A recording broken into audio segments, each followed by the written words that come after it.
ॐ पूर्णमदः पूर्णमिदं पूर्णात् पूर्णमुदच्यते पूर्णस्य पूर्णमादाय पूर्णमेवावशिष्यते। ॐ शांती शांती शांती। आपण मांडुक्य उपनिषद सुरू केलेलं आहे।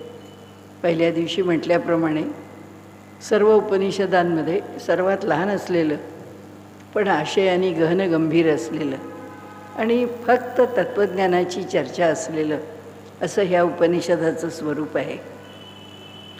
आपण आता प्रत्यक्ष उपनिषदाच्या मंत्रांना सुरुवात केलेली आहे आणि आता आपण जो मंत्र पाहणार आहोत तो 3ऱ्या क्रमांकाचा मंत्र आहे। काल द्वितीय मंत्राच्या ठिकाणी आपला एक विषय राहिलेला होता आणि तो विषय म्हणजे सोयम आत्मा चतुष्पादा। हा आत्मा जो आहे तो चतुष्पाद आहे, म्हणजे त्या आत्म्याचे 4 भाग आहेत, 4 अंश आहेत, त्याच्या 4 अवस्था आहेत। अशा प्रकारे त्याचा जर विचार करायचा म्हटला तर विभाग, अवस्था, अंश या 4 प्रकारांनी या आत्म्याचा विचार करता येतो। तो भाग आपण काही पाहिला नाही।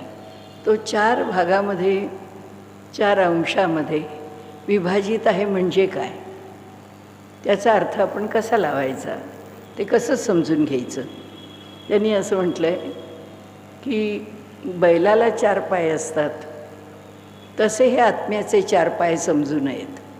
म्हणजे समजा बैलाचा एक पाय मोडला, जायबंदी झाला, त्या पायाने काही त्याला त्या पायावर उभं राहता येत नाही। पण बैलाचं बैल पण काही बदलत नाही, तो जसा आहे तसाच असतो। टेबल आहे, मेजाचे 4 पाय आहेत, त्यातला एक पाय खराब झाला, तुटला, अर्ध्यावर आला, त्याच्यावरती या मेजाचा तोल सांभाळता येणार नाही अशी स्थिती आली तर त्या ठिकाणी ते टेबल पण संपत नाही। ते टेबल फक्त कार्यकारी राहत नाही, ते उभं राहू शकत नाही, एवढंच घडतं। यापेक्षा काही वेगळं घडत नाही, म्हणजे त्याचं अस्तित्व संपत नाही।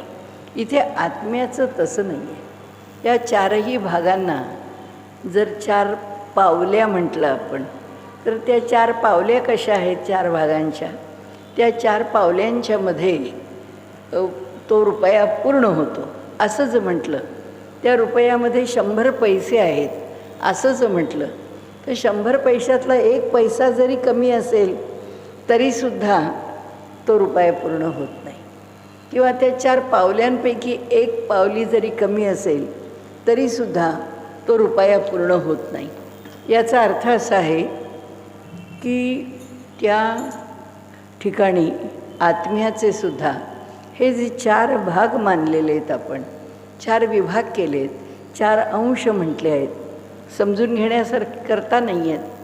त्या देहाच्या अवस्थांनुसार त्याचा विचार केला आहे, अनुभवानुसार त्याचा विचार केला आहे आणि त्यामुळे त्याची जी स्थिती आहे त्या 4 विभागांची, ती 4 विभागांची स्थिती ते 4ही जसे आहेत तसे असावेच लागतात।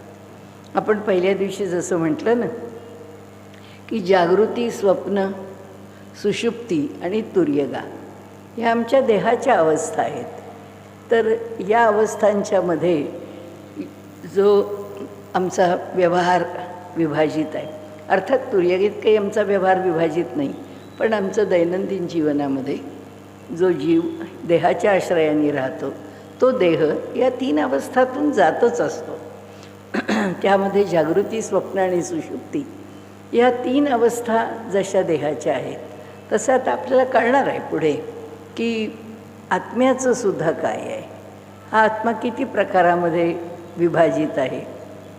जागृत अवस्थेतल्या आत्म्याला काय म्हणतात, स्वप्नावस्थेतल्या आत्म्याला काय म्हणतात, गाढ झोपेतल्या म्हणजे सुषुप्तीतल्या आत्म्याला काय म्हणतात, आणि जेव्हा पूर्ण स्थिती ही एकरूपतेची येते किंवा तो जीव स्वतःचं स्वरूप ओळखतो, आत्म्याची ज्ञानाची प्रक्रिया पुरी होते, त्यावेळी त्याचं स्वरूप काय असतं ते सांगताना आपल्याकडे असं म्हणलं आहे, जागृत अवस्थेमध्ये वैश्वानर नावाचा आत्मा किंवा वैश्वानर या शब्दाने आपण ज्याची ओळख करून घेतो ते आत्म्याचं अंग किंवा विभाग आहे. स्वप्नावस्थेमध्ये तैजस या नावाने आत्म्याचं स्वरूप संबोधलेलं आहे. गाढ झोपेमध्ये त्याला प्राज्ञ आत्मा किंवा प्राज्ञ स्वरूप आम्ही जाणतो किंवा त्याला त्या नावाने आम्ही ओळखतो. आणि तुर्यगा चतुर्थम मन्यते, ती चौथी स्थिती आहे असं समजावं. त्याला अशा कोणत्या विभागामध्ये घालून त्यांनी त्या स्थितीला एका सीमेत आणलं नाही आहे. चतुर्थम मन्यते असं म्हटलेलं आहे त्याला, की तो चौथा समजावा. यांना काय म्हटलं आहे? पाद म्हटलं आहे, म्हणजे विभाग म्हटलं आहे. त्याच्या अवस्थाही भिन्न भिन्न आहेत ना, त्या अवस्थेत तो कार्य करतो. जागृत अवस्थेमध्ये वैश्वानर कार्य करतो, स्वप्नाच्या अवस्थेमध्ये तैजस कार्य करतो, गाढ झोपेच्या अवस्थेमध्ये प्राज्ञ कार्य करतो आणि तुर्यगेमध्ये तर ते आत्मस्वरूपच असतं. तो जो आहे ते आत्म्याचं पूर्ण स्वरूप आहे, चैतन्य स्वरूप आहे. तुर्यगा ही स्थिती आहे आणि त्यामुळे हे 4 विभाग आपण मगाशी म्हटलं तसं बैलाचं अस्तित्व हे एक पाय कमी झाला म्हणून त्याला काही फरक पडत नाही, परंतु चवली पावली घेतली, 100 पैसे घेतले आणि रुपया म्हटलं तर रुपया पूर्ण नाही होत, 100 पैशांशिवाय पूर्ण होत नाही, 4ही पावल्यांशिवाय पूर्ण होत नाही. याचा अर्थ असा की हा जो आत्मा आहे तो आम्ही 4 भागामध्ये विभाजित करून त्याचा अनुभव घेत असलो तरीसुद्धा हे 4ही भाग एकमेकांपासून वेगळे होऊ शकत नाहीत, असत नाहीत. कुणाचा एक फक्त वेगळा अनुभव त्या स्थितीमध्ये घेतो असं नाही आहे. ते 4ही पूर्णतेने निवास करावेच लागतात. विशेषत्वाने त्याला आम्ही नाव दिलं आहे, ती जागृती स्थिती आहे. या स्थितीमध्ये हा आत्मा काम कसं करतो किंवा आत्म्याचं काम कसं चालतं ते स्वतंत्रपणे नाही चालत. त्या ठिकाणी हे जे 4 पाय म्हणजे त्या सगळ्यांचा एकत्रित विचार आहे. तो एकत्रित विचार कसा? एक माणूस आहे, तो मनुष्य वडीलही असतो, तो मनुष्य मुलगाही असतो, भाऊ असतो, मामा असतो, काका असतो, बाबा असतो, अनेक नाती घेतली की असा असतो. बाहेर गेला, त्याच्या अधिकाराचा विचार केला की तो कुठे राज्यपाल असेल, कुठे न्यायाधीश असेल, कुठे इंजिनियर म्हणून एखाद्या धरणावर काम करत असेल, म्हणून त्याला एका विशिष्ट पदाने CEO म्हणून ओळखलं, चीफ इंजिनियर म्हणून ओळखलं. कोणत्या ना कोणत्या तरी त्याच्या असलेल्या अधिकाराप्रमाणे त्याला ओळखलं जातं. हे त्याचं एक भिन्न रूप आहे, त्या रूपामध्ये तो ओळखला जातो. तर व्यवहारामध्ये मनुष्य म्हणून हा मनुष्यानं फार भ्रष्टाचारी हो, नाही हो, हा मनुष्यानं फार सज्जन आहे, हा मनुष्य अतिशय चांगला आहे, अत्यंत हुशार आहे, त्यांनी या क्षेत्रामध्ये खूप चांगली चांगली कामं केली आहेत. त्याचं चांगले वाईटपण हे पुन्हा वेगळ्या पद्धतीने ओळखलं जातं.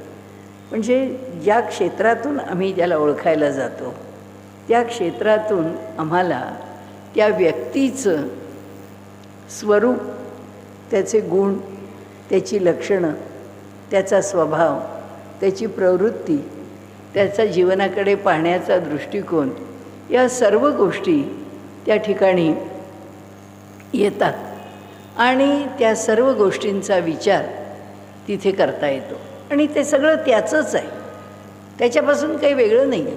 आपण जेव्हा व्यक्तीच्या व्यक्तिमत्वाचा विचार करतो त्यात हे सगळंच असतं.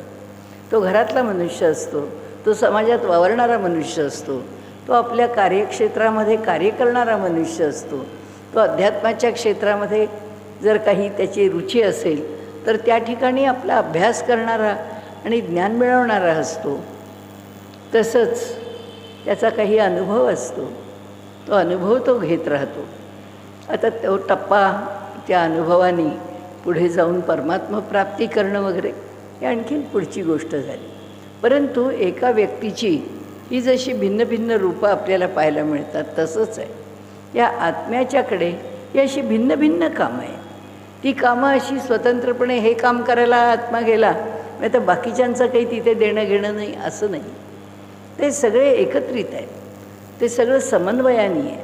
आम्हाला समजून घेण्याकरता त्याच्या 4 भागांचा विचार आम्ही केला आहे. अन्यथा त्या ठिकाणी पूर्ण समन्वय आहे, अन्यथा त्या ठिकाणी पूर्ण एकत्रितपण आहे. आता 100 पैसे घेतले, त्या 100 पैशातला काही भाग बाहेर काढला आणि त्याच्यात दुसरे त्याच्यात काढलेले 25 पैसे असतील तर 25 पैसे त्यात घातले. रुपया झाला ना पूर्ण. ते पैसे कोणते होते, हे पैसे कोणते होते हा विषय येत नाही. 100 पैसे म्हणजे कारण का आपण म्हणू असं कसं. तुम्ही जर आत्म्याची गोष्ट सांगता आणि हे जर असे बाहेर काढून ठेवले 25 पैसे तर ते त्या जीवाचे 25 पैसे बाहेर काढले आणि कुठले आणून दिले तुम्ही, तसं नाही. त्याचं उत्तर पुढे आहे आपल्याला की त्याचं उत्तर ह्याला वैश्वानर म्हटलं आहे. ह्याला वैश्वानर का म्हटलं, तो कसा सर्व दूर भरून राहिला आहे. आमच्या ठिकाणी जे चैतन्य तत्व आहे ते कसं एकटं एकच आहे. हा जो जीव आहे या जीवाला प्रेरणा देणारं हे जे तत्व आहे हे नेमकं काय आहे, हे नेमकं कसं आहे, त्या ठिकाणी ते कसं कार्यकारी होतं, काय कार्य करतं. आपण फक्त तत्त्वज्ञानाची भाषा बोलताना म्हणतो साक्षीभावानी राहावं, उदासीन राहावं, द्वंद्वातीत राहावं, सुखदुःखाच्या पलीकडे राहावं, दुःखही नको सुखही नको, औदासिन्यानी राहावं. या सगळ्या गोष्टी व्यवहारामध्ये साधनेच्या मार्गामध्ये बोलायला ठीक आहे. परंतु ते आत्मतत्व जो अनुभव देत असतं त्या अनुभवाच्या बरोबर जीवन व्यापार व्यवहार करताना आपल्याकडे साधी गोष्ट सांगितली, उत्तम सहज स्थिती. सहज राहावं, सहजतेत राहावं, नैसर्गिक पद्धतीने राहावं. कुठलेही गंड कॉम्प्लेक्सेस आपल्याला असू नये. ना सुपिरियरिटी कॉम्प्लेक्स असावा ना इन्फिरियरिटी कॉम्प्लेक्स असावा. नॉर्मल बिहेवियर असावं, सामान्य पद्धतीने व्यवहार करावा, सामान्य पद्धतीने जगावं आणि सामान्य विचारात असावं. आपलं कर्तव्य काय, आपली भूमिका काय, आपण काय योजलं आहे, आपण काय ठरवलं आहे, बस संपलं. बाकी जग काय चाललं आहे, कसं चाललं आहे, कुठे चाललं आहे ह्याच्यात पडायचं आपल्याला काही कारण नाही. तेव्हा हे जे आत्मतत्व आहे हे या प्रत्येकाच्या बरोबर आहे. हे कर्म आहे आमचं, ते कर्म आम्ही आम्हाला वाटतं म्हणून करतो. सांगण्याचा हेतू आत्ता आपल्या कर्माशी नाही आहे. सांगण्याचा हेतू एवढाच आहे की हे आत्मतत्व जागृती, स्वप्न, सुषुप्ती आणि तुर्यगा या ठिकाणी वेगवेगळ्या विभागामध्ये वैश्वानर, तैजस, प्राज्ञ अशा प्रकारांनी आणि तुर्यगेच्या ठिकाणी त्याचं जे स्वरूप आहे अशा स्वरूपामध्ये तो जेव्हा तुरीय स्थितीतला आत्मा तो अशा 4ही विभागामध्ये जे कार्यकर्त्या प्रत्येकाने सगळ्यांना एकत्र जोडलेलं आहे, वेगवेगळं नाही आहे. आपण हे उपनिषद शिकताना पुन्हा पुन्हा का लक्षात ठेवायचं की आपण वेगवेगळा विभाग करून विषय समजून घेतो. याचा अर्थ तो जागृतीस्थानाचा एक 25%, स्वप्नस्थानाचा एक 25% असं नाही. सगळं एकच आहे, त्यामध्ये वेगळं काही नाही. अद्वैत सिद्धांत का मानायचा, त्याच्यामागे ह्या सगळ्या गोष्टी आहेत. कारण या जगामध्ये आपण पुढे उत्तर घेणारच आहोत. त्याचं सगळं अखंड आहे, सगळं एकरसच आहे. एकच आत्मा सर्वदूर व्यापून आहे. आणि म्हणून आत्मा ह्या शब्दाचा अर्थ करताना सुद्धा असं म्हटलेलं आहे की आत, समंतात आणि अंतर्माती. म्हणाले कसा आहे तो, आत आहे, सभोवताली सर्वदूर पसरलेला आहे आणि सर्वत्र व्यापून राहिलेला आहे. आत्मा शब्दाचा अर्थ काय, हा अर्थ आहे. आत्मा शब्दाकरता जी लक्षणं येतात ती लक्षणं काय, ही आहेत. म्हणाले आत, समंतात आणि अंतर्मात. म्हणजे तो आत आहे, सभोवताली आहे आणि सर्वत्र व्यापून आहे, असं जे तत्त्व आहे त्याला आत्मा म्हणतात. आता आपण त्या आत्म्याचे 4 भाग बघितले म्हणजे ते 4 पायासारखे नाही आहेत, तर ते 100 पैशाच्या एका रुपयासारखे 4 पावल्यांचा मिळून झालेला रुपया आहे. त्यातली कोणतीही एक पावली नसली तर तो रुपया पूर्ण होऊ शकत नाही. त्याला पूर्ण होण्याकरता सर्वत्रांचं असणं आवश्यक आहे आणि त्यामुळे आत्म्यामध्ये हे सर्व काही असणं आवश्यकच आहे. आणि जेव्हा हे 4ही उपस्थित आहेत तेव्हाच त्या आत्म्याच्या संदर्भामध्ये आपल्याला तो आत्मा तो असा असणारच नाही आमच्या देहामध्ये, त्याचं कार्य होणार नाही. म्हणजे एखाद्याला दृष्टी नाही, एखाद्याला श्रवण नाही, एखाद्याला एखादा पाय नाही, एखाद्याला इतर काही दोष आहेत, विस्मरणाचा दोष आहे, कशाचाही दोष आहे, बौद्धिक पातळीवर असेल, मानसिक पातळीवर असेल, तो असेल ही तिथली कमतरता आहे. आत्म्याची कमतरता नाही आहे, तो कमी नसतो, तो पूर्ण अर्थानेच तिथे उपस्थित असतो, पूर्णांशाने उपस्थित असतो. हा फक्त स्थूल पातळीवरती आलेला जो दोष आहे त्या दोषाचा संबंध आत्मतत्वाशी काहीही नसतो. त्यामुळे आता आपण हे जे त्याचे आत्म्याचे स्वयं आत्मा चतुष्पादा त्याचा भाग आपण बघितला की 4 पायांनी युक्त असलेला, 4 अंगांनी युक्त असलेला, 4 विभागामध्ये असलेला, 4 स्थितीत असलेला, त्या स्थितीत आत्म्याच्या तो कार्यकारी असतो, असं ते जे आत्म्याचं स्वरूप आहे. म्हणून आता हा जो मागचा मंत्र आहे तो मागचा मंत्र आपला पूर्ण झाला. त्या मंत्रात म्हटले सर्वम हेतद ब्रह्म, सर्व हे जे आहे ते ब्रह्मच आहे.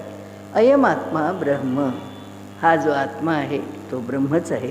सोयम आत्मा चतुष्पाद, तो आत्मा 4 विभागांनी युक्त आहे.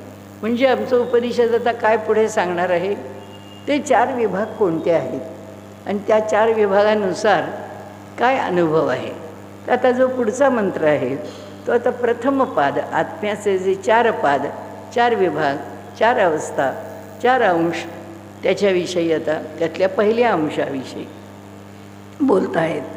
जागरित स्थानो बहिष्प्रज्ञ सप्तांग, त्याला 7 अंग आहे. 29 मुख, स्थूलभूक वैश्वानर प्रथम पाद, हा प्रथम पाद, हा पहिला भाग आहे.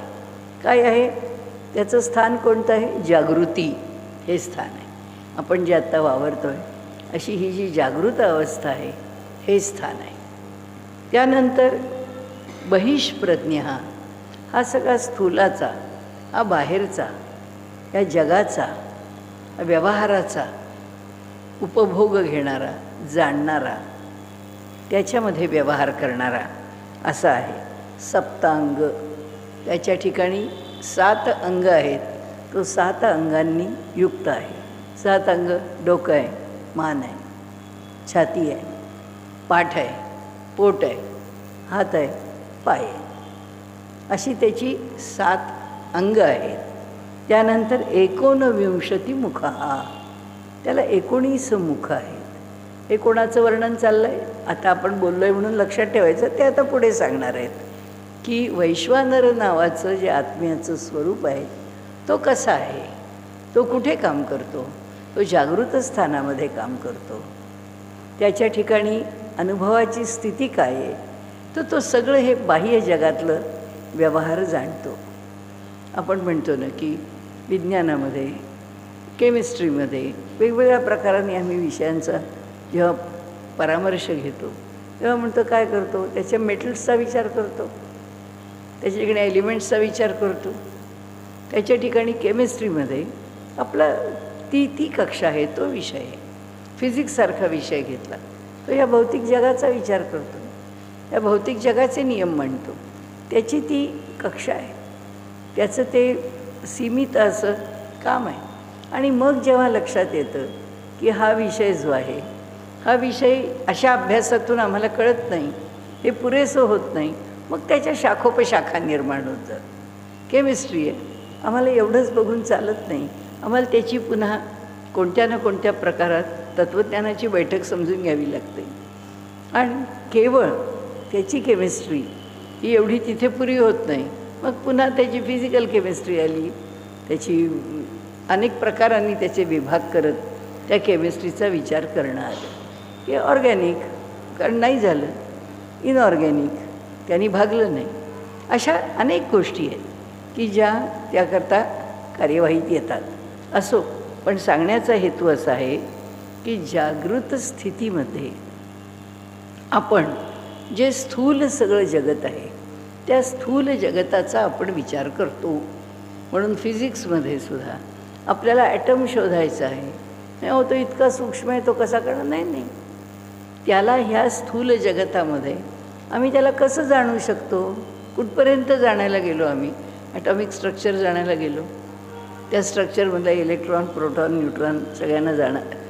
भले आम्ही त्याचं पूर्णपणाने त्याचं विशदीकरण नाही करू शकलो, जाणलं ना, त्याच्या आत काय आहे हे तर समजलो आणि त्याचं अप्लाइड मिनिंग तर आम्हाला मिळालं.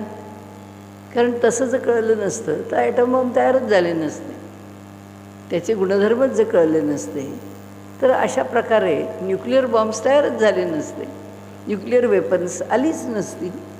त्यामुळे हे सगळं जे जाणतो आहोत आम्ही, काय विज्ञान, काय विज्ञान, काय विज्ञानाने प्रगती केली, हे सगळं जे तोंडात बोट घालणारं, आश्चर्यचकित करणारं आहे, हे सगळं जागृतीत आहे. हे उपनिषद आपल्याला सांगतं, हे सगळं तुम्ही जे जाणता आहात ते जागृतीत आहे.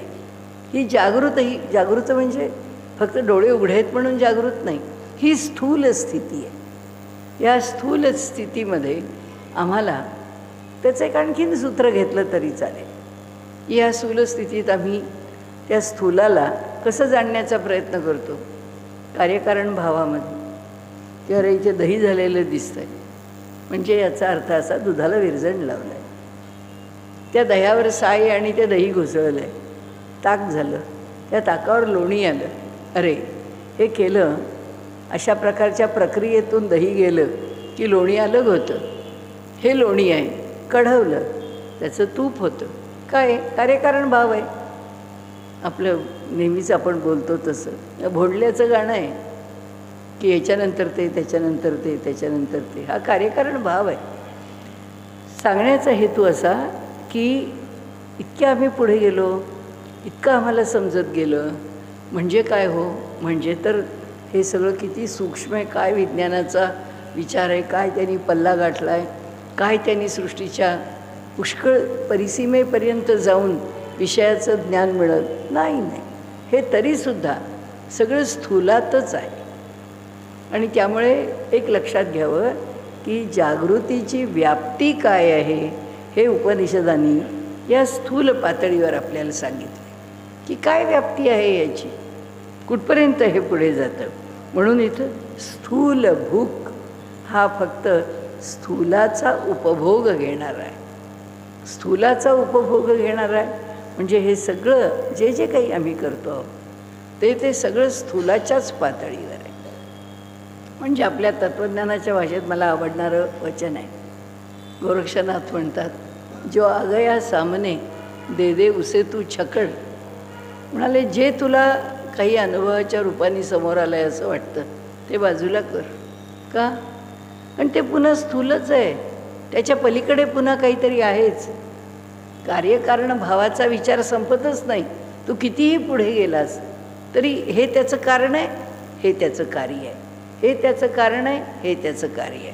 आपण आयुष्यभरामध्ये मानसिक पातळीवरती किंवा जो म्हणजे मानसोपचार तज्ज्ञ असतो तो, इतके पेशंट्स येतात, इतकी त्यांची मानसिकता भिन्न भिन्न असते. अशा पेशंट्सवरती जेव्हा तो इलाज करत असतो, जेव्हा त्यांना त्यांचं काउन्सिलिंग करतो, जेव्हा त्यांच्याविषयीची जी चर्चा चालते, काय वाटलं, ह्याच्याबद्दल काय वाटतं, तिथे काय केलं, तुझा अनुभव काय, तुला त्रास केव्हापासून वगैरे हजारो प्रश्न तो विचारत असतो. पण ते सगळे प्रश्न विचारत असताना सुद्धा प्रत्येक पेशंटबरोबर ते बदलत जातं. ते एकसारखं असत नाही. त्याची जी भिन्नता आहे ती पुन्हा कशावर अवलंबून आहे? त्याच्या मानसिकतेवर अवलंबून आहे. आणि अशी मानसिकता प्रत्येकाची वेगळी असते आणि त्यामुळे मानसोपचार तज्ज्ञाला त्याचा एक नियमांचा चार्ट घेऊन आणि त्याच्या विषयाची सूत्र समोर ठेवून समोरचा पेशंट ट्रीट करता येत नाही. पूर्वी आपल्या घरातली मोठी माणसं अत्यंत समंजसपणाने या मुलाचं काय चुकतं आहे आणि या मुलाला कसं जागेवर ठेवायचं आहे हे ते समजत असत. त्याचं कारण आहे सातत्याने सहवास आहे आणि त्याची प्रवृत्ती काय आहे ही त्यांनी ओळखलेली आहे. ह्या प्रवृत्तीवरती जर आपल्याला इलाज करायचा असेल तर आपल्याला काय केलं पाहिजे? रोज बघून माहिती आहे.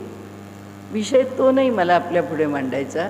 मला विषय असा मांडायचा आहे की मानसिक पातळीवरचे सुद्धा होणारे इकडे खेळ आहेत जे आम्हाला लौकिकामध्ये प्रकट झालेले दिसतात.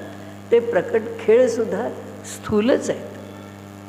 त्याची कारणं वेगळी असतील, त्याची कारणं कदाचित आत असतील, त्याची कारणं कदाचित मनाच्या वेगळ्या स्थितीवर अवलंबून असतील, पण त्याचं प्रकटीकरण मात्र स्थूल पातळीवर आहे. म्हणजे मनाच्या पातळीवर असणाऱ्या गोष्टी ह्या बाहेरच्या भातभाजी आमटी करून स्वयंपाक करणाऱ्या कामापेक्षा ही कामं फार बारीकाव्याची आहेत असं नाही आहे. हे उपनिषद सांगतं.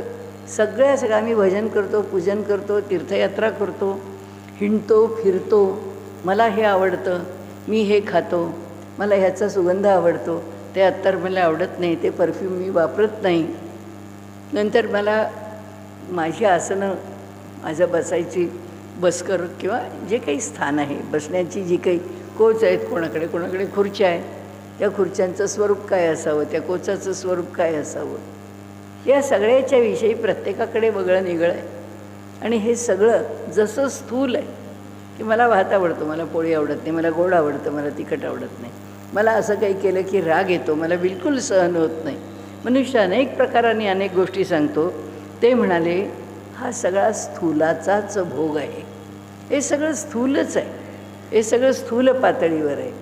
हे काम कोण करतो किंवा हे कोणाच्या आश्रयाने, कोणाच्या अधिष्ठानाने होतं?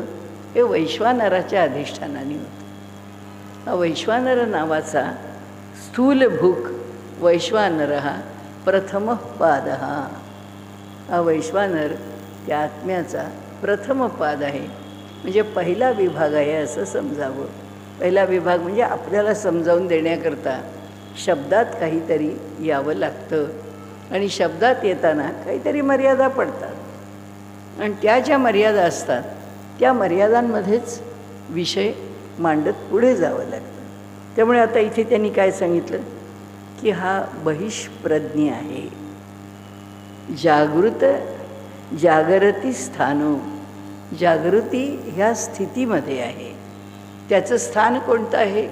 जागृती हे त्याचं स्थान आहे, जागेपण हे त्याचं स्थान आहे.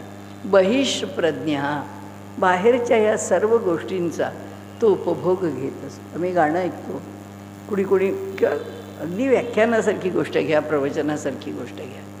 आपण म्हणतात, लोक म्हणतात जगभरात, पूर्वी तर असं प्रसिद्ध होतं सर्वदूर की पुण्याचा श्रोता जसा आहे तसा तुम्हाला कुठं भारतात श्रोता बघायला मिळायचा नाही.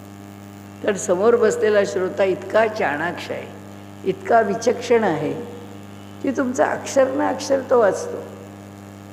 तुमच्या वाक्यरचनेमधलं जी काही चूक आहे व्याकरणदृष्ट्या किंवा योजलेला जो शब्द आहे तो विषय स्पष्ट करून सांगण्याकरता तो शब्द योग्य आहे का नाही याची योजना योग्य ठरते का ठरत नाही इथपासून समोरचा मनुष्य त्या व्याख्यानाला जाणत असतो. ऐकता ऐकता कान असे तयार असतात आणि बुद्धीनी इतकी प्रगल्भतेने विचार केलेला विषय असतो किंवा कोणत्याही विषयाचं जाणकारी ही उत्तम असते. त्यावेळी आपण म्हणतो तसं की वक्ता म्हणतो की ही माणसं पुण्यातली आमचे शब्द न शब्द वाचतात, ऐकतात, समजतात. याचं कारण असं की ती जाणीव आहे, ते समजणं आहे. आणि म्हणून त्यांनी इथे सांगितलं की बहिष्प्रज्ञ हा जरी इतका मार्मिकपणे जाणणारा तो मर्मज्ञ रसिक श्रोता असला तरीसुद्धा त्याची जी जाणीव आहे, त्याचा जो अनुभव आहे, त्यालाही पुन्हा स्थूलच म्हटलं आहे. तो स्थूल पातळीवरचाच आहे असं म्हटलं आहे. हे एवढं सगळं आपण का बोलतो की जागृतीचा आणि स्थूलाचा प्रांत किती व्यापक आहे. आपल्याला जरा आपण थोडे ध्यानाला बसलो किंवा जरा आपण जपजाप्य केलं किंवा जरा आपण भजन कीर्तनात रंगलो की आपल्याला असं वाटतं की आपली ही जी साधना आहे ही साधनेची पातळी वर आहे, जागृतीतच आहे.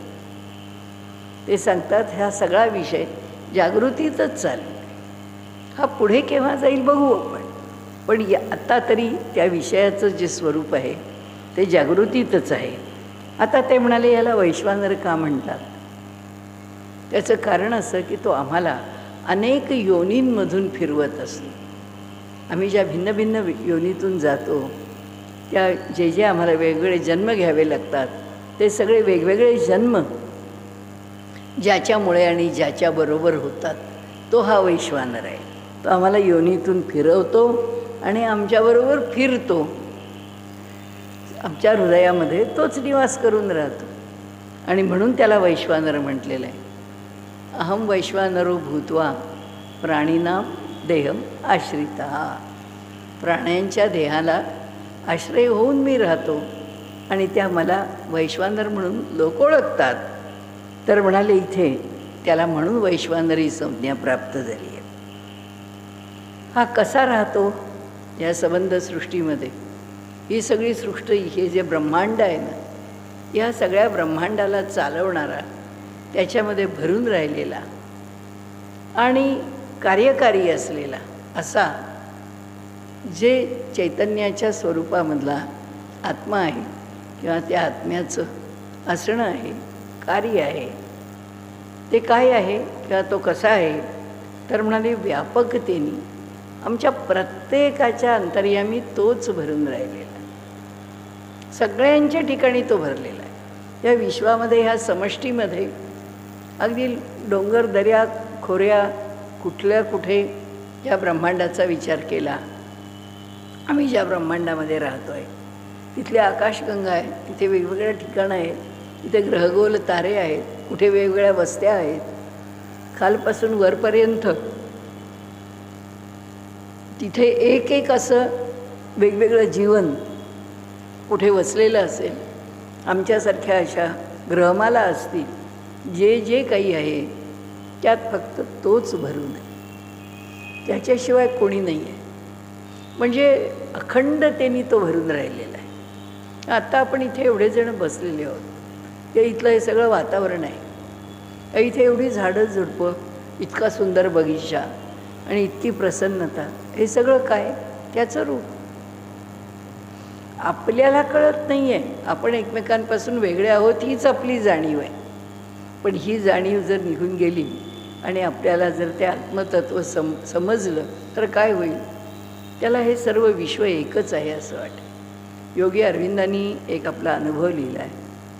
ते म्हणाले की माझी व्याख्यानं मुंबईमध्ये आयोजित केलेलं व्याख्यान होतं, मी व्याख्यानं देत जात होतो, फिरत होतो. या व्याख्यानांमधलं माझं मुंबईचं व्याख्यान व्हायचं होतं आणि महाराष्ट्रातून लेले नावाचे एक सद्गृहस्थ, एक योगी, त्यांना मार्गदर्शन केलेलं आहे आणि योगी अरविंदांना योग शिकवण्याचं काम हे लेल्यांच्याकडनं घडलेलं आहे. तर ते म्हणाले मी आत्ता इथे आलो आहे व्याख्यान देण्याकरता, पण म्हणाले या व्याख्यानामध्ये मला काही बोलेन असं कळत नाही आहे, वाटत नाही आहे, कारण माझ्या डोक्यात काही विषयच नाही आहे.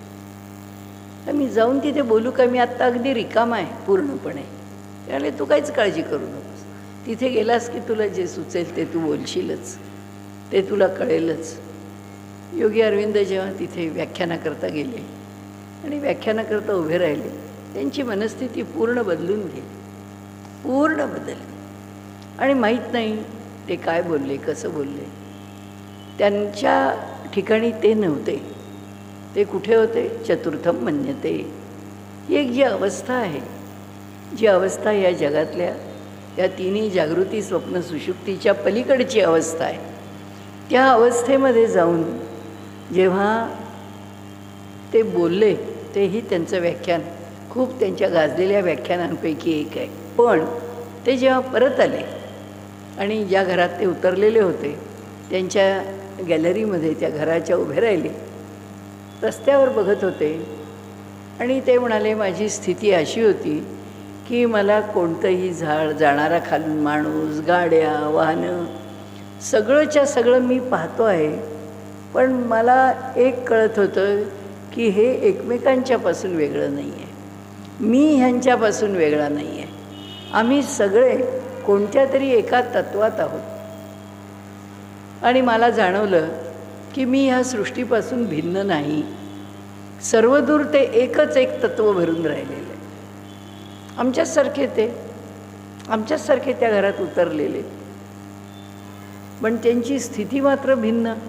अनुभव आला, ती अनुभूती आली, ती स्थिती प्राप्त झाली. आणि त्यामुळे आपण आत्ता जे म्हटलं की हे जे आत्मतत्व आहे, हे आत्मतत्व सर्वदूर व्यापक त्यांनी भरून राहिलेलं आहे, सर्वदूर भरलं आहे. आत्ता इथे या वातावरणापासून, आपल्या सगळ्यांच्यापासून, बागबगीच्यामधल्या एकेका पानापासून कुठे ते नाही असं नाहीच आहे, ते घनदाट भरून राहिलेलं आहे.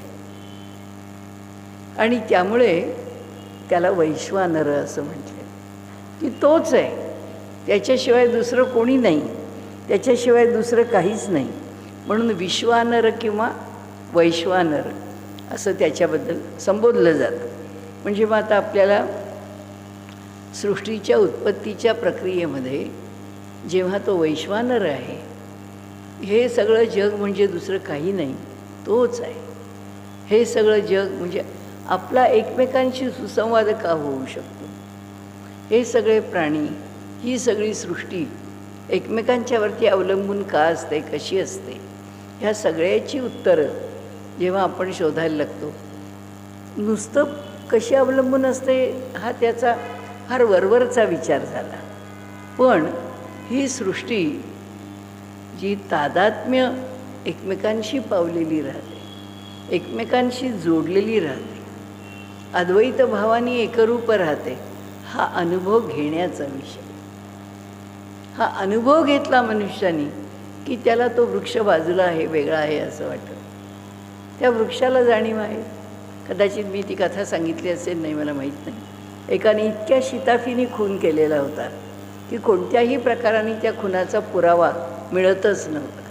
आता काय करावं, सगळे इंटेलिजन्स ब्युरोचे लोक हैराण झाले.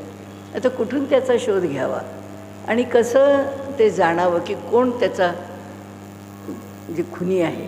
एका माणसावर संशय होता. पुन्हा पुन्हा पुन्हा पुन्हा त्याला ते सांगत होते की बाबा असं नाही, असं तू हा पुरावा नष्ट कर, असं वाटतं, ते नाही, असं एक तर्क चालू होते. त्यामध्ये एके दिवशी असं झालं की जिथे खून झाला तिथून ही माणसं त्या माणसाला घेऊन गेली आणि एका माणसाच्या किंवा इंटेलिजन्स ब्युरोचा मनुष्य असेल, जो कोणी असेल तो, त्यांच्या लक्षात आलं की आपण इथून गेलो आणि ते झाड असं थरारलं, असं हललं. त्याबरोबर तो तिथे थांबला, त्या माणसाला घेऊन तिथे आला आणि तिथे आल्यानंतर त्या माणसाला त्यांनी तिथे खाली उभं केलं आणि सांगितलं, सांग इथेच त्याला मारलेस की नाही, इथेच त्याचा. आम्ही सारखंच म्हणतोय की हीच जागा आहे, पण तू कबूल करत नाही आहेस, त्यामुळे आम्हाला निर्णयाला येता येत नाही. पण आज हे झाड थरारत आहे, ठीक आहे, आता इथून तू बाजूला जा. त्याला लांब नेलं, त्याबरोबर ते झाड साध्या त्याच्या मूळ स्थितीत आलं. त्याला आणल्याबरोबर ते पुन्हा थरथरायला लागलं. ते म्हणाले, याचा अर्थ तुझ्या खुनाचा साक्षी हे झाड आहे. आणि मग त्यांनी कबूल केलं की बरोबर आहे, तुम्ही म्हणता ते, मीच खुनी आहे, मीच खून केला, इथेच केला. मग कसा केला, म्हणजे तो व्यापकतेने भरून राहिला आहे हे सांगताना त्या झाडातलं जे आत्मतत्व आहे ना, त्या झाडाला जे ज्ञान आहे ना, ते त्या आत्मतत्वामुळेच आहे. ते सर्व दूर भरून राहिलेलं असल्यामुळे हा माणूस कितीही दूर पळून गेला तरीसुद्धा, आजच्या भाषेत बोलायचं तर, त्याच्या व्हाईब्स त्याला कळल्या, की तो आला जवळ की लगेच त्या झाडाला त्या व्हाईब्स कळल्या, तो मनुष्य कळला, त्याची स्थिती बदलली. त्याची जी काही ज्ञानग्रहणाची किंवा जे काही ज्ञान त्याच्याकडे आहे ज्या पद्धतीने मिळवण्याची, ती जी काही प्रक्रिया असेल, झाडांच्या बाबतीत ते कसे समजत असतील आपल्याला माहीत नाही, पण ज्या काही प्रक्रियेने समजेल त्याला कळलं की अरे हाच माणूस कितीतरी महिन्यांपूर्वी इथे येऊन असा खून करून गेला, आज त्याचं भय वाटतं. सांगण्याचा हेतू काय आहे की आपल्याला जेव्हा वाटतं ना की असं काही नसतं हो, लोकांना ईश्वर म्हणजे काय, माणसाला भय वाटू नये, जरा माणसाला समाधान वाटावं, कुठेतरी त्याचा विश्वास असावा, कुठेतरी श्रद्धा असावी, म्हणजे माणसाचं जीवन बरं चालतं. त्याच्यामुळे मनुष्य जीवनात त्याची पोकळी आहे या जाणीवेच्या जरा बाहेर तरी येत. असं नाही आहे, वास्तव एकच आहे, वास्तव एकच आहे आणि ते म्हणजे ते आत्मचैतन्य हे एकच वास्तव आहे. ते सर्व दूर भरू नये, आम्हाला सगळ्यांना अगदी घट्ट घट्ट घट्ट पकडून धरू नये. आणि आमच्या पेशीत आहे, इथल्या वस्तूत आहे, इथल्या सगळ्या वातावरणात आहे, त्याच्याशिवाय दुसरं काही नाहीच आहे. आणि म्हणून तो जो आहे ना, तो नुसता नाही आहे भरलेला, तो सगळ्या पिंडातून भरलेला आहे, तो सगळ्या ब्रह्मांडात भरून राहिलेला आहे. आणि ही जाणीव आम्हाला जेव्हा होईल तेव्हा होईल. ते तुकाराम महाराज किंवा यांनी वर्णन करावं, अणुरणी या थोकडा तुका आकाशा एवढा. अगदी सूक्ष्मातल्या सूक्ष्म अणूमध्ये सुद्धा तुका आहे आणि अगदी व्यापकातल्या व्यापक आकाशामध्ये सुद्धा तुका भरू नये, कारण त्या आत्मतत्वाला जाणलं आहे, त्या आत्मचैतन्याच्या छायेत ते राहत आहेत किंवा ते आत्मचैतन्यच झाले आहेत. लौकिक व्यवहार करता आहेत ते त्याच्या अधिष्ठानावर करत आहेत, अनुभव घेत आहेत तो त्याच्या एकरूपतेचा घेत आहेत. आणि म्हणून त्यांनी सांगितलं की हा जो वैश्वानर आहे हे काय आहे, ही सगळी सृष्टी काय आहे. जे योगी अरविंदांना क्षणभर का होईना तो जो अनुभव आला की अरे हे काही नाही आहे वेगळं, हे सगळं एका चैतन्य तत्वाने भरलं आहे. ही सगळी माणसं जात आहेत फिरत आहेत, मला तर ही अशी वेगळी, मी आत्तापर्यंत ज्या प्रकारे प्रत्येक माणसाला जाणत होतो तसा नाही वाटत आहे आता मला. हे प्रत्येक मनुष्य जात हे जे आहे निर्माण झाले, जशी काही एखादी कागदाची रूपं असावीत. कागदाने आपण एखादं लहान मूल बनवतं ना, एक छोटंसं असं काही प्रदर्शनीय शाळेत सांगितलं की हे बनवून आणा, तो एका चांगल्या अशा प्लॅटफॉर्मवरती तो ती सगळी खोटी चित्रं निर्माण करतो, बाहेरची आणतो, मातीची आणतो, काय करतो आणि ते सगळं उभं करतो. त्यामुळे मला असंच वाटलं हे काही खरं नाही आहे. ही सगळी चित्रं चालत आहेत फिरत आहेत, ही माणसं आणि ही वेगळी जाणीव याच्या पलीकडे म्हणाले हे सगळं आहे. सांगण्याचा हेतू असा की हा जो वैश्वानर आहे, या जागृत स्थितीमध्ये आम्ही जेव्हा जग बघतो पाहतो तेव्हा या जगामध्ये त्याच्याशिवाय दुसरं काही नाही. आमच्यामध्ये सुद्धा दुसरं काही नाही. सर्वदूर तोच भरून राहिलेला आहे, सर्वदूर भरून आहे. आणि त्यामुळे दुष्टाचा स्वभाव आणि सज्जनाचा स्वभाव भिन्न भिन्न असले तरी त्यांच्या आत असणारं जे तत्त्व आहे ते मात्र एकच आहे. आता हे पुढे काय होतं ते आपण बघूच. ते सगळे त्याचे संस्कार आहेत, ही सगळी त्याची प्रवृत्ती आहे, हे सगळं त्याचं प्रारब्ध आहे. अशा अनेक गोष्टी आपण पुढे बोलत जाऊ. आपला तो विषय आत्ताचा नाही आहे. आणि त्यामुळे आपण इथे त्या वैश्वानराचं वर्णन आपण पाहतो आहोत की त्याला वैश्वानर का म्हटलं, कारण आमच्या सगळ्यांच्यात तो आहे, पण तो अभिन्नपणाने आहे. म्हणजे अभिन्नपणाने आहे याचा अर्थ काय होतो माहिती आहे का, त्या रुपयातल्या 4 पावल्यांसारखाच आहे. आपल्याला तो त्यांनी जे अभिन्नपणाने जोडलेलं आहे, कुणी कुणापासून वेगळं नाहीच आहे. फक्त ही जाणीव आम्ही व्यवहारात घेऊच शकत नाही, कारण ती आमची प्रवृत्ती पण नाही, तो आमचा अधिकार पण नाही. आणि असं वेड्यासारखं बोलून जर आम्ही असं वेड्यासारखं वागायला लागलो तर आमचा व्यवहार पण चालणार. व्यवहाराच्या पातळीवर आम्हाला व्यवहारातच यावं लागेल. तत्त्वज्ञानाच्या पातळीवर समजून घेताना हे उपनिषद समजून घेणं काय आहे? हे उपनिषद समजून घेणं म्हणजे या संबंध विश्वब्रह्मांडाच्या मागची जी आत्मस्वरूपाची तात्विक जी बैठक आहे तिची व्यापकता आम्हाला समजून घ्यायची. ते किती व्यापक आहे म्हणजे ते जर अभिन्नपणाने भरलं आहे तर माझ्या हात जे आहे तेच तुमच्या हात आहे. मग माझ्या अंतरंगामध्ये जे स्फुरण पावतं ते तुमच्या अंतरंगात का नाही स्फुरण पावत? तेच जर अभिन्नपणाने आपल्या सगळ्यांच्या अंतःकरणात भरलं आहे तर मी आणि तू हा का भेद राहतो? मी मला आणि मी तुला असं का म्हणतो? त्याचं कारण असं आहे की आम्हाला तिथे त्या आत्मतत्वावरती त्या दोन जीवांना ट्युनिंग करता येत नाही. आम्ही ट्यून होत नाही. आम्ही जेव्हा त्या आत्मतत्वाशी ट्यून होऊ तेव्हा जगातला भेदच. कशाला ज्ञानेश्वर महाराजांना भिंत चालवण्याची अडचण येणारच नाही. कारण त्या भिंतीतलं चैतन्य त्यांना माहिती आहे, त्यांच्यातलं चैतन्य त्यांना माहिती आहे. बस जसं एखाद्या लहान मुलाला म्हटलं की अरे चल माझा हात धरून चल, तसे ते भिंतीवर बसले.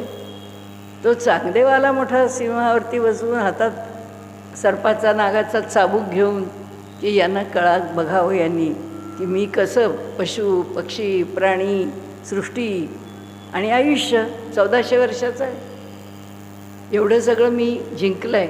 तुम्ही काय लहान लहान मुलं आहात. माऊली म्हणाली त्याच्यासारखं तर आपल्याकडे काही कोणता मोठा प्राणी नाही की त्याच्यावर बसून आपण जाऊ असे. आपण काय करणार? भिंत आहे, भिंतीला म्हणाले चल आपण जाऊ. त्या भिंतीवर बसू झाले. का घडलं? हा चमत्कार नाही आहे. हे त्या आत्मतत्वाचं सर्वदूर अभिन्नपणाने भरून राहणं आहे. व्यवहारामध्ये आपण जेव्हा फार मोठमोठ्या गोष्टी बोलतो की नाही हो तुमचं काय आणि आमचं काय सगळं एकच आहे, तुम्हाला काही आम्ही वेगळं मानत नाही. कुणी कुणाला असं बोलू नये. अहो तो कसा वाचला म्हणून काय झालं, तो गुन्हेगार असला म्हणून काय झालं, तो माणूस नाही आहे का? हे बोलण्याची आपली काही प्रज्ञा नाही आहे. हे बोलण्याचा काही आपला अधिकार नाही आहे. जोपर्यंत सृष्टीचं एकरूपपण आपल्या प्रत्ययाला आलं नाही तोपर्यंत कशाचं बोलणार आम्ही काय? ह्या गोष्टी बोलायच्या नाहीच आहेत. कारण असं बोलणं, कारण तत्त्वज्ञानामध्ये तुम्हाला सांगू का, बोलणं फार सोपं आहे. आणि म्हणून आचार्य अत्र्यांसारख्यांनी सुद्धा ना चेष्टा केली आहे त्यांच्या नाटकामध्ये. आणि ते त्या नाटकात म्हणतातच अरे अरे अरे बघ इकडे. ते शिष्य म्हणतात काय झालं काय झालं, तर ते म्हणतात अरे बघ इकडे भगवान शंकर, तिकडे म्हणाले इतकी थंडी, त्या कैलासावरती कुडकुडतायत अगदी. ते म्हणतायत की आता चला जरा काहीतरी बरं व्हावं. अरे अरे बघ म्हणले इकडे, इकडे काय. त्या असं एक एक वर्णन जेव्हा करायला लागतो तो तेव्हा त्या शिष्यानं वाटतो काय आपले गुरु आहेत, इथे बसलेत, त्रिकालाचं ज्ञान आहे, सगळ्या सृष्टीचं ज्ञान आहे. इकडे शंकर दिसत आहेत, इकडे विष्णू दिसत आहेत, इकडे हनुमान दिसत आहेत, एवढ्या सगळ्या देवता यांच्यासमोर दिसत आहेत. अत्र्यांनी तिथे खूप टिंगल, आणि खरंच आहे टिंगल केली आहे हा विषय सोडा. पण मनुष्य असं अनुभवरहित जर खोल तत्त्वज्ञान बोलू लागला तर तो चेष्टेचाच विषय होईल. आणि तत्त्वज्ञान बोलणं फार सोपं आहे. त्यामुळे समाजामध्ये सुद्धा अध्यात्माच्या क्षेत्रातही म्हणूनच माल प्रॅक्टिसेस आहे. नाही तर माल प्रॅक्टिसेस राहिल्या नसत्या. कारण हे काही न दिसणारं कळणारं स्वरूप आहे. असो, सांगण्याचा हेतू एकच आहे की हा वैश्वानर आत्मा एवढीशी सुद्धा मध्ये कुठे भेग नाही, एवढंसं सुद्धा कुठे अंतर नाही, असं या सबंध ब्रह्मांडामध्ये घनदाट भरून आहे. त्यामुळे ज्याला ज्याच्याशी ट्युनिंग करायचं आहे योग्य प्रकाराने ट्युनिंग करू शकतो.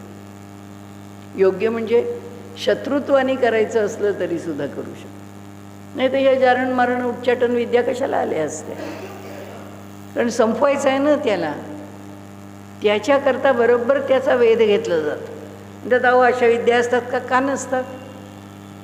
जर चांगलं करणारं शास्त्र आहे, जर चांगली करणारी विद्या आहे, वाईट करणारी विद्या का असणार नाही? हे जग असंच द्वंद्वात्मक आहे ना, याच्यामध्ये चांगलं आणि वाईट दोन्ही भरून आहे.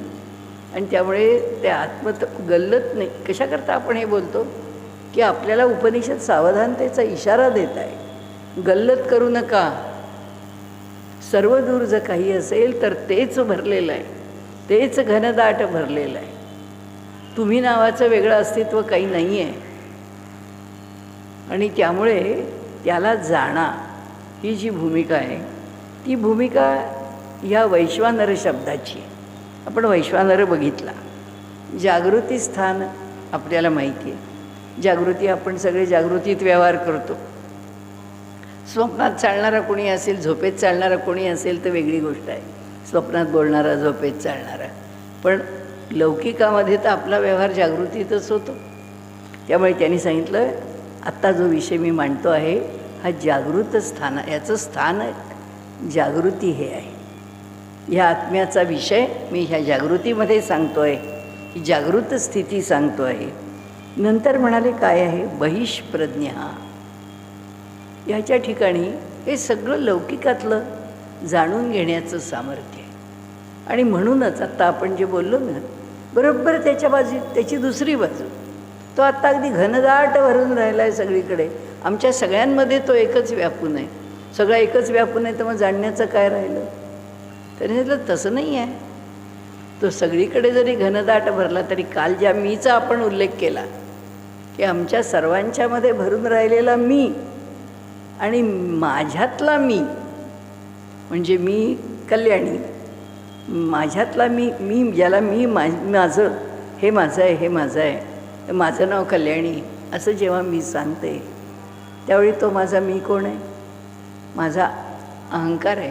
अहंकार म्हणजे माझी जाणीव, ह्या देहाशी निगडीत असलेली माझी जाणीव जी मी आहे, ती मी जाणीव बोलत राहते. मी जगते कोणत्या जाणीवेमध्ये? मी जाणीवेत. मी, माझं, मला, ह्या जाणीवेत जगते. मग तो मी कोणता आहे? तो हा वैश्वानर आहे. तो कुठे आहे? आमच्या हृदयात आहे. त्याला भगवद्गीताकारांनी काय म्हटलं? ईश्वर सर्वभूतानां हृदयेषु तिष्ठति भ्रामयन् सर्वभूतानि यंत्रारूढानि मायया. म्हणजे नुसतं हृदयात नाही बसलो मी, त्याला योनीतून फिरवतो. इथे काय सांगितलं वैश्वानर शब्दाचा अर्थ? तो म्हणतो की ह्या जीवाला तो वैश्वानर आत्मा योनींमधून फिरवतो आणि त्यांच्याबरोबर फिरतो. तोच फिरणार ना, कारण सगळीकडे जर तो घरदाट भरून राहिलेला आहे, तर समजा मुंगीचा जन्म पुढचा आला मला, त्या मुंगीच्या जन्मामध्ये तो मुंगीचा आत्मा कोण असणार? तोच असणार आहे. माझा जीवात्मा त्याच्यामध्ये मुंगी होऊन राहिला, पण त्या मुंगीच्या मुंगीपणाला ते जे असलेलं आत्मतत्व आहे ते तोच आहे. पुढच्या जन्मामध्ये या जन्मात केलेला अत्यंत मूर्खपणा असल्यामुळे गाढवाचा जन्म आला, तर मी गाढव होईन. ज्या गाढवाच्या आत त्या गाढवाला चालवणारा जो त्यातला मी आहे, तो मी ते चैतन्य तत्व आहे, तो वैश्वानर आहे. तो म्हणतो ह्याला गाढव केला म्हणून ह्याच्यात मी थोडा भरून राहिलो आणि त्याला माणूस केला म्हणून मी त्याच्यात जास्त भरून राहिलो, असं काही नाही. सगळीकडे घनदाट भरून राहिलेला आहे तो. म्हणून इथे सांगताना ते म्हणतात की बहिष्प्रज्ञ हा जो बाहेरचं या स्थूलाचा उपभोग घेत असताना तो कशाने उपभोग घेतो? सप्तांग. आमचा हा देह आहे, या देहाने घेतो. मस्तक आहे, मान आहे, छाती आहे, पाठ आहे, पोट आहे, हात आहे, पाय आहे, 7 अंग आहे. ह्यानी तो उपभोग घेतो. पुढे 19 मुख, त्याला 19 मुख आहे. काय आहेत? 5 ज्ञानेंद्रिय आहेत, 5 कर्मेंद्रिय आहेत, 5 प्राण आहेत आणि अंतःकरण चतुष्टय आहे. झाले 19. ही अंग कोणती झाली? 7. अशा अंगानी म्हणजे अशा देहानी निर्माण होण्याकरता प्रत्येक प्राणी आपल्यासारखा माणसासारखाच दिसला पाहिजे असं नाही, आणि नुसता माणसाचा विचार केला तरी बिघडत नाही. कारण तत्त्वज्ञानाचा विचार काही मुंगी किंवा गाढव किंवा हाती किंवा कोल्हा करणार नाही, आम्हीच करणार आहोत.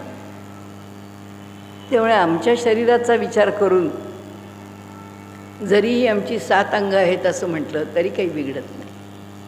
आणि तो सर्वदूर भरून राहिलेला आहे, तो ज्याच्या ज्याच्यामध्ये भरला आहे, त्याला ज्या ज्या अंगांची आवश्यकता आहे त्याच्यात ती अंग आहेत. ऐमेबाला काय करायचं आहे अंग? तो तर एकपेशीय प्राणी आहे, त्याला कशाचीच गरज नाही. त्यामुळे त्याला ही अंग लागत नाही, ती सगळी अंग त्याच्या एका पेशीतच समाविष्ट आहे. कारण का? प्रकर्षण ज्ञानमय आहे. अयमात्मा ब्रह्म, ब्रह्म म्हणजे काय? ज्ञानच आहे.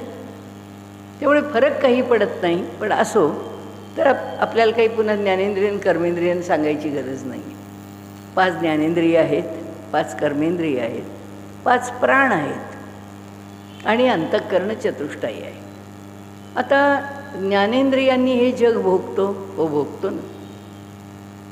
नाक आहे, कान आहे, डोळे आहेत, त्वचा आहे, रसना आहे, या सगळ्यांनीच जग उपभोगतो. आता ही उपभोगाचं साधन झालं. ह्याच्याबरोबर दुसरं 5 कर्मेंद्रिय आहे. नुसतं ज्ञानाला कळून काही उपयोग नाही. कर्मेंद्रिय ती वस्तू तिथं दिसती आहे मला, अहो मला ती पाहिजे आहे, पाहिजे आहे. पण पाहिजे म्हणून काय उपयोग? इथून जर मला उठून तिथे जाताच येत नसेल, हातपाय पाहिजे आहेत मला.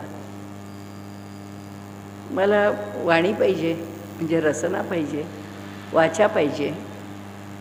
रसना ज्ञानेंद्रिया करताय आणि वाणी कर्मेंद्रिया करताय. कान पाहिजेत, डोळे पाहिजेत, नाक पाहिजे, हातपाय पाहिजेत, वायू आणि उपस्थ आहेत. हे जग चालवताना, ह्या जगामध्ये राहताना भगवंतानी ही जी इंद्रिय दिली आहेत, ही 5 कर्मेंद्रिय दिली आहेत, 5 प्राण दिलेत. कारण हा देह चालवायचा आहे म्हणून प्राण, अपान, व्यान, उदान, समान किंवा समान उदान, काय क्रमाने ज्या घ्यायचं असेल, हे 5 प्राण दिलेत. हे सगळं आमचं कार्य करण्याकरताचं दिलेलं देहाच्या रूपाने आणि देहामध्ये बसवून दिलेलं एक पॅकेज आहे. पण हे चालवतं कोण? अंतःकरण चतुष्टय. काल आपण बोललो होतो ना तसं, की त्याच्यामध्ये मन आहे, बुद्धी आहे, अहंकार आहे आणि स्मरण आहे. या 4 गोष्टी आहेत. म्हणून ती काय आहेत? 19 मुखा, 19 मुख आहे. वास्त्रिक 15 आणि ही 4, 19. आता प्रत्यक्ष काम कोण करतं? मन. ते पाहतं. कुणा कसं पाहतं? डोळ्यांनी पाहतं. ते पहिल्यांदा अरे काय सुंदर, गेल्या वर्षी आलो होतो मठात, काय सुंदर फुलं होती. ह्या वर्षी आता पाहतो आहे काय सुंदर फ्लॉवर पॉट्स लावले, काय सुंदर फुलं आहेत, काय फ्रेश आहेत, काय रंग आहेत, काय रचना आहे. झालं. गेल्या वर्षीचं स्मरण आहे की गेल्या वर्षी कशी सुंदर फुलं लावायची. मग लगेच आपण विचार, अहो कोण लावतो फुलं? फार सुंदर लावतात, फार सुंदर फ्लॉवर पॉट्स बनवतात. झालं. हे कुठून आलं? डोळ्यांनी पाहिलं. ते सुख आहे, त्या सुखाचा अनुभव आहे. मग यावर्षीसुद्धा आल्याबरोबर, दर्शन घेतल्याबरोबर माणसाला असं वाटतं ही फुलंसुद्धा एकदा डोळेवरून पाहावीत. हा अनुभव आहे. हा अनुभव घेण्याकरता माणसाचं मन आता घाईघाई झाली आहे. चला आता इकडे तिकडे बघायला काही वेळ नाही आहे, पण चल नुसती एक नजर टाकू आणि जाऊ. मग आपण तो नाही हो, मला ती फुलं बघायची होती, इतकी सुंदर लावली होती, खरं जरा नीट निरखून पाहिली असती, पण आता वेळ नाही म्हणून मी निघाले. हा निर्णय कोण घेतो? ती बुद्धी घेते. ती बुद्धी म्हणते चला आता, तुम्हाला थांबायला वेळ नाही आहे. किती तुम्हाला वाटलं की आता इथे रमावं, बघावं, नाही नाही आता चला, निघालं पाहिजे. हे साधा व्यवहार आहे, काही याच्यामध्ये विशेष नाही. आलो, दर्शन घेतलं, दर्शन घेतल्यावर एक 5 मिनटं बसावं, बरं वाटतं असं म्हटलो. किंवा जे बघण्याचं, जे दर्शनाचं सुख आहे, त्याच्या भोवती असणाऱ्या त्या फुलांचं पण जे सुख आहे, की सगळ्याचं सुख आहे ना.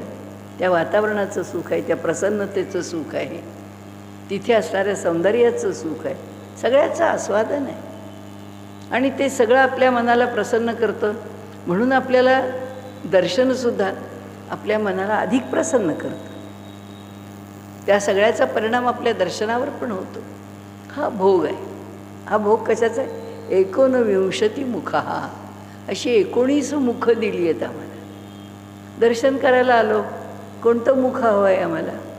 आम्हाला डोळे हवे आहेत, आम्हाला पाय हवे आहेत, आम्हाला नीट श्वासोश्वास हवा आहे, आम्हाला जर खाली वाकून बसून नमस्कार करता आला तर देहाच्या ठिकाणी तेवढी हालचाल हवी आहे. मग पायाची ताकद पाहिजे, मग डोकं टेकवायला आलं पाहिजे, शरीर वळलं पाहिजे, शरीराच्याकडे तेवढी लवचिकता पाहिजे, वगैरे वगैरे. हे सगळं काय आहे? हे भोग देणारं एक एक मुख आहे. सगळंच सगळ्या वेळी लागतं असं नाही. दर्शन घ्यायला गेल्यावर बोलण्याची गरज नाही. दर्शन घ्यायला गेल्यावर तिथे काही खाण्याची गरज नाही आहे. तिथे रसना लागत नाही. तिला जर वर्णन करायचं आहे, तिला जर काही म्हणायचं आहे तर वाचा लागेल, पण रसनेची काही आवश्यकता नाही आहे. म्हणजे ही 19 मुखं देऊन ठेवली आहेत. प्रत्येक कृतीमध्ये ही 19 मुखं आपण वापरत नाही. आपल्याला जी लागतात ती मुखं वापरतो. सप्तांग हा देह आहे. त्या देहाचं प्रत्येक वेळी प्रत्येक अवयव वापरायला लागतो असं नाही आहे. ज्याची आवश्यकता आहे तो वापरतो, त्या कृतीकरता वापरला जातो. आणि त्यामुळे आता याचा थोडासा स्पष्टीकरणाचा भाग पुढच्या वेळी बघू. आता आपली वेळ संपलेली आहे. 19 मुखा स्थूल भूक. आम्ही लौकिक असा अनुभव त्याचा घेतो. फार अंतरंगामध्ये खोल गेलेला, फार सूक्ष्म, फार अंतरात्म्याच्या जवळ नेणारा असा काही अनुभव नसतो. साधा व्यावहारिक अनुभव असतो. तर साधासा असे नका, पण हा सगळा स्थूलाचा अनुभव आहे, जो आनंद देतो, जो दुःख देतो, जो व्यथा निर्माण करतो, जो क्रोध निर्माण करतो, जो उद्वेग निर्माण करतो. अनेक अनेक छटा असणारे अनुभव आम्ही घेत असतो. पण तो कोण देतो? या स्थूलाचा अनुभव हा वैश्वानर देतो. या स्थूल सृष्टीला चालवणारा हा जो वैश्वानर आहे तो या आत्म्याचा प्रथम पाद आहे, हे समजून घ्या. ते म्हणतात हे लक्षात घ्या की हा आत्म्याचा प्रथम पाद आहे. तुम्हाला 4 भाग सांगायचेत म्हणाल, त्यातला हा एक भाग आहे. त्या भागाचा विचार त्यांनी ह्या मंत्रामध्ये केलेला आहे. हा 3ऱ्या क्रमांकाचा मंत्र आहे. आपण पुढच्या वेळी तो थोडा घेऊन पुढच्या मंत्राकडे वळू. आज आपला विषय इथे थांबवू. श्रीकृष्ण अर्पण.